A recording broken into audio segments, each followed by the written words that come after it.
2 دہائیوں تک اپنی مرضی سے ایئرپورٹ پر رہنے والا شخص انتقال کر گیا۔ ایک ایئرپورٹ پر لگ بھگ 2 دہائیوں تک رہنے والے ایک شخص نے اپنی آخری سانسیں بھی اسی ہوائی اڈے میں لی۔ ایران سے تعلق رکھنے والے مہران کریمی نصیری پیرس کے شارل ڈی گول ایئرپورٹ پر 18 سال تک مقیم رہے اور اس کے ٹرمینل 2F میں ہارٹ اٹیک کے باعث انتقال کر گئے۔ مہران کریمی شارل ڈی گول ایئرپورٹ کے ٹرمینل 1 میں 1988 سے 2006 تک مقیم رہے تھے۔ شروع میں تو سفری دستاویزات نہ ہونے کی وجہ سے وہ ایئرپورٹ میں رہنے پر مجبور ہوئے، مگر بعد میں وہ اپنی مرضی سے وہاں رہے۔ مہران کریمی کو ایئرپورٹ پر سر الفریڈ کے نام سے جانا جاتا تھا اور انہوں نے اس تجربے پر ایک کتاب دی ٹرمینل میں بھی تحریر کی تھی۔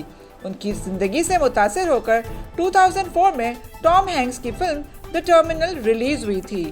اس میں ٹام ہینکس نے وکٹر نوراسکی کا کردار ادا کیا تھا۔ مہران کریمی کے مطابق ان کے سفری دستاویزات پیرس ایئرپورٹ پر جانے سے قبل چوری ہو گئے تھے اور اس کے باعث 6 ماہ جیل میں بھی گزرے۔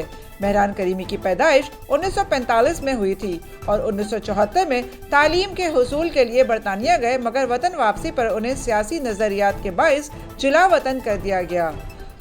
جیل سے رہائی کے بعد وہ شارل ڈی گول ایئرپورٹ پر لوٹ گئے، جہاں انہیں کسی اور ملک تک جانے کی اجازت دینے سے انکار کیا گیا تو مجبوراً انہیں وہاں قیام کرنا پڑا۔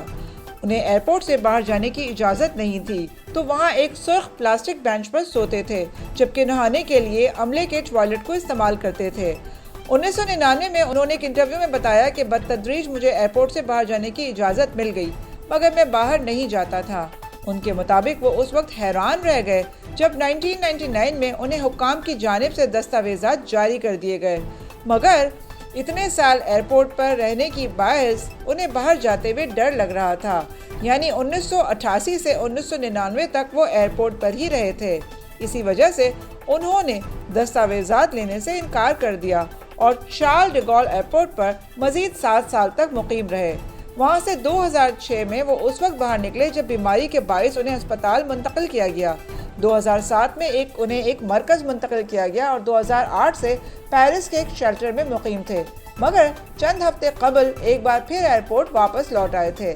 پیرس ایئرپورٹ اتھارٹی کے مطابق مہران کریمی گزشتہ چند ہفتوں سے ایک بار پھر ایئرپورٹ میں رہنے لگے تھے اور وہیں ان کا انتقال ہوا۔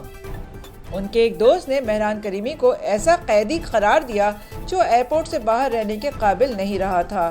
ایئرپورٹ کے ایک ڈاکٹر کے مطابق برسوں تک محدود جگہ پر رہنے کے نتیجے میں ان کی جسمانی اور ذہنی صحت پر منفی اثرات مرتب ہوئے تھے۔ ایئرپورٹ میں ان سے ہمدردی رکھنے والے افراد کا ایک گروپ بن گیا تھا جو انہیں خوراک اور طبی سہولیات فراہم کرتا تھا۔ ایئرپورٹ میں لگ بھگ 2 دہائیوں کے قیام کے دوران انہوں نے کبھی کھلا آسمان نہیں دیکھا اور تازہ ہوا میں سانس نہیں لی اور اپنے پسندیدہ مقام پر ہی زندگی کو الوداع کہا۔ ان کی کہانی سے انسپائر ہو کر ٹام ہینکس نے اپنی 2004 کی فلم میں وکٹر نوراسکی نامی شخص کا کردار ادا کیا تھا، جسے امریکہ میں داخلے سے روک دیا جاتا ہے اور وہ جان ایف کینیڈی ایئرپورٹ پر پھنس جاتا ہے۔ وہ واپس اپنے وطن بھی نہیں جا سکتا۔ For different news, please subscribe iNews 365 and click on all notification bell to get every news instantly to get yourself updated.